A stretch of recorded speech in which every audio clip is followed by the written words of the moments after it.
Benarkah Partai Gerindra ini memang akan melepas bayang-bayang Joko Widodo dalam kepemimpinan Prabowo Subianto?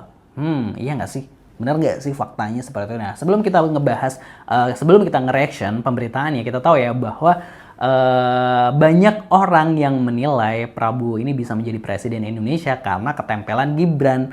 Karena Gibran menjadi wakilnya Prabowo yang saat itu di mana Jokowi masih menjadi presiden saat pemilihan. Jadi ya seperti itulah ya. Menurut ini keyakinan warga-warga netizen karena Prabowo bisa jadi presiden karena ketempelan Gibran. Dan sebelum kita ngomong benarkah Prabowo ini akan melepas bayang-bayang Jokowi, Gerindra bukan Prabowo ya. Gerindra ini, Partai Gerindra ini akan melepas bayang-bayang Jokowi dari kepemimpinan Prabowo seperti itu. Nah, kayaknya nggak tahu juga karena ya belum lama ini kan Prabowo teriaknya hidup Jokowi ya. Jadi bingung ya kan, ini jadi beneran apa borongan seperti itu. Kita tahu ya. Kayaknya hubungan Prabowo sama Jokowi tuh masih fan-fan aja, tapi ya kita nggak tahu. Kita coba reaction pemberitaannya dari inilah_com. Gerindra dinilai ingin lepas dari bayang-bayang Jokowi di Pilpres 2029. Dari pengamat Citra Institut Efriza, menurut Efriza ini ya, Gerindra tak ingin memperoleh respon negatif dari masyarakat jika mewacanakan menduetkan kembali Prabowo Gibran, sebab opini publik menganggap Gibran sosok yang cacat etik dalam pencalonannya di Pilpres 2024 kemarin. Prabowo maupun Gerindra sejatinya menyadari persepsi lingkaran Jokowi yang menganggap keberhasilan Prabowo sebagai presiden karena cawe-cawe Jokowi tentu saja menjengkelkan. Ini waktunya Gerindra bukti akan sukses tanpa Jokowi dan keluarganya. Wow.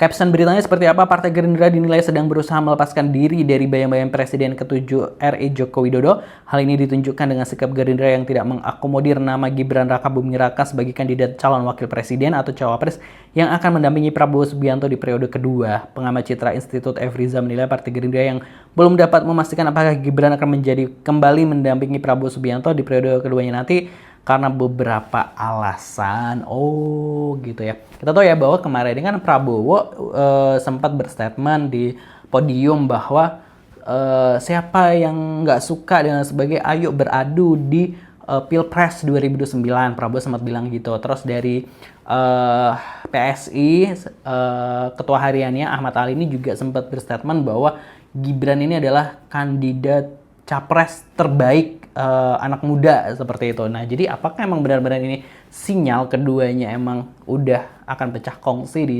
2029?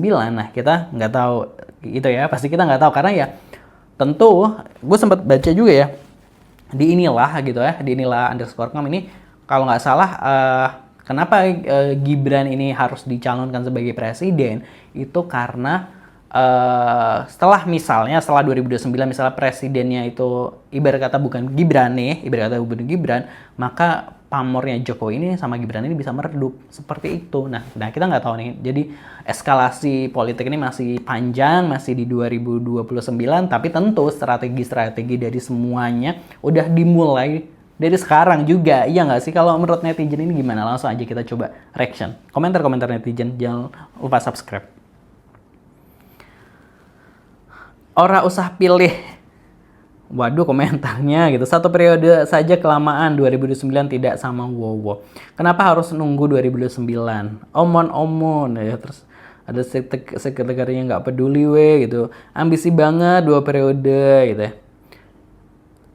Sulit melepaskan Mulyono kecuali Mulyono diadili dan dipenjara seumur hidup. Mulyono punya banyak kartu gitu ya. Tiap hari omon kosong doang, bosen lah gitu.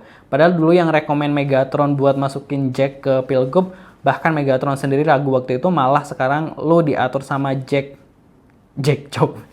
Jokowi gitu. Head of Jack Jokowi. Fakta kok dan nyatanya kalau tidak mau seperti itu, tangkap geng Solo dan antek-anteknya. Berani ndak? Kayaknya enggak gitu. Emang iya 2029 aduh sekarang aja lah nggak bakalan bisa. Yakin mau lepas dari pengaruh sosok Jokowi, Gerindra pasti akan seperti PDI 16%, lihat aja.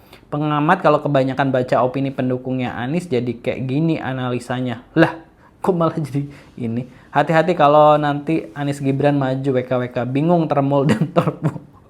Gerindra ingin berkuasa penuh tidak seperti sekarang, setengah berkuasa maksudnya. Skenario-nya adalah presidensial threshold. Gerindra nanti tidak cukup untuk mencalonkan Prabowo Gibran sebagai wapres karena koalisi sekarang mau wapresnya bukan Gibran atau suara kurang, maka terpaksa nanti begitu kira-kira izin ke Pak D. Cara mainnya kelihatan Pak, gabung break tapi join juga BOP. Dua kubu yang berseberangan. Pak D di posisi terjepit, dibenci partai kiri maupun dibuang partai kanan. Partai tengah lihat powernya udah dilucuti semua jadi meninggalkan. Udah game over. Oh. Ini maksudnya Pak D ini ke siapa? Ke Jokowi gitu ya maksudnya. Ngaca Pak, lawan hegemoni Trump aja ada kewalahan dipaksa ikut maunya Trump. BOP apalagi kingmaker Raja Jawa Jokowi yang kekuasaannya ternak Mulyono di mana-mana, mending setia sama Jokowi. Tuh ada yang komentar kayak gitu. Ini sahabat buzzer bukan ya? Setuju dipasangin sama kucing Bobi aja kepilih itu. Mana bisa termul ya.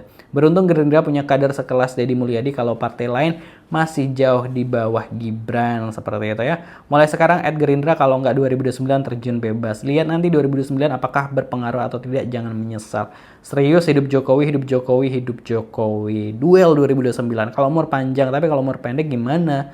Sudah, tapi sebelum ambil tindakan mesti sowan dulu ke Solo kan, WKWK gitu. Harus 100% itu dan jangan lupa diperiksa dan diadili. Yang minta Gibran jadi cawapres bukannya Prabowo ya? Gitu ya. Nah itu tadi komentar-komentar netizen terkait hal ini. Oh iya, gue lupa nih, gue baru ingat bahwa kan rame juga nih bahwa Jokowi ini mau jadi ketua Watim Pres atau apa sih namanya, lembaga untuk pertimbangan presiden seperti itu. Iya nggak sih lah? Bingung ini kan, gue juga mikirnya bayangnya berharap lepas dari bayang-bayang Jokowi, tapi Jokowi mau jadi ketua Watim Pres. Bingung. Nah kalau menurut teman-teman ini gimana pendapatnya? Tulis di kolom komentar karena kita pengen denger. Jangan lupa subscribe.